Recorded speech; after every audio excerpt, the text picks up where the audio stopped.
दिया था आपने फूलन देवी को? ये कहते हैं आपने फूलन देवी को क्यों ठोक दिया? 10 साल की उम्र थी जब घर में लड़ाई हो गई, चाचा ने जमीन हथिया ली, उसके बाद लड़ाई झगड़ा हुआ दुनिया भर का। 11 साल की उम्र में उसकी शादी हो गई। शादी जिस बंदे से हो गई वो था 11 साल की, ये वो था 40-45 साल का अधेड़ उम्र का इंसान। उसने यौन शोषण से लेकर सब कुछ, प्रताड़ना, मारता था, पीटता था। वो वापस भाग के किस तरीके से घर आई तो चाचा से फिर से लड़ाई हो गई जमीन को लेके। चाचा की फैमिली में किसी का फूलन देवी ने सिर फोड़ दिया, उसको लेके 1 महीने के लिए जेल चले गई। जब जेल से वापस आई तो चाचा खुंदक खाए बैठे थे। चाचा ने बोला बेटा तुम आ गई हो यहाँ पे, तो लाके डकैतों के बीच में उसको डाल दिया।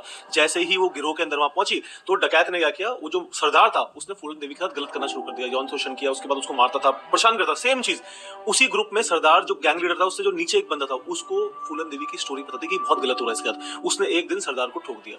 अब जब सरदार को मार दिया तो उसके बाद दोनों का वर्चस्व बढ़ गया। फूलन देवी और वो बंदा दोनों थोड़ा केमिस्ट्री अच्छी हो गई। इसी बीच जेल से 2 लोग ऐसे छूट के आते हैं जो सरदार मरा है उसके साथ के थे, सेम जाति के थे। उन्होंने आए, उन्होंने फूट पहले पड़वाई पूरे गैंग के अंदर। उसके बाद धीरे धीरे करके जो बंदा था फूलन देवी के साथ का, उसने उसको मार दिया उन लोगों ने।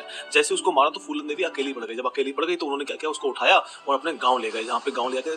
3 हफ्ते तक फूलन देवी का सबने एक एक करके सबने रेप किया। उसको बिना कपड़ों के निर्वस्त्र घुमाते थे, बोलते थे जा कुएं से पानी लेके आ। पूरा गांव देखता था, कोई कुछ नहीं बोलता था। 3 हफ्ते तक उसके बाद बुरी हालत कर दी, अधमरा कर दिया, मरने ऐसी हालत।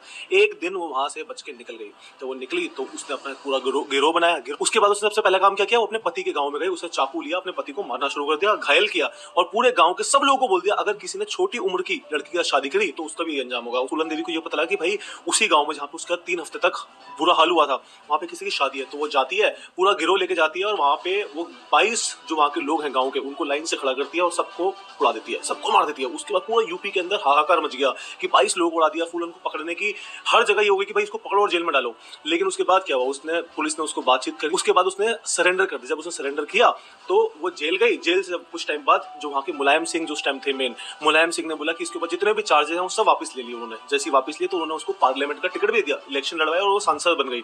सांसद बनी, पहली बार जीत गई, दूसरी बार हार गई बीजेपी के कैंडिडेट से, तीसरी बार वो जीती और वो दिल्ली में अशोक रोड पर उनको बंगला मिल गया। जब उनको बंगला मिल गया तो वहां पे ये जो भाई साहब जो पॉडकास्ट में बैठे हुए ना, शुभंकर मिश्रा, इन्होंने जाके वहां पे उनको उड़ा दिया। अच्छा बोला जाता है कि जितने लोगों को उन्होंने उड़ाया 22 लोगों, उनमें कुछ निर्दोष लोग भी थे, लेकिन वो लेकिन आज भी लोग उनको सपोर्ट करते हैं। आपको क्या लगता है ये स्टोरी सुनने के बाद?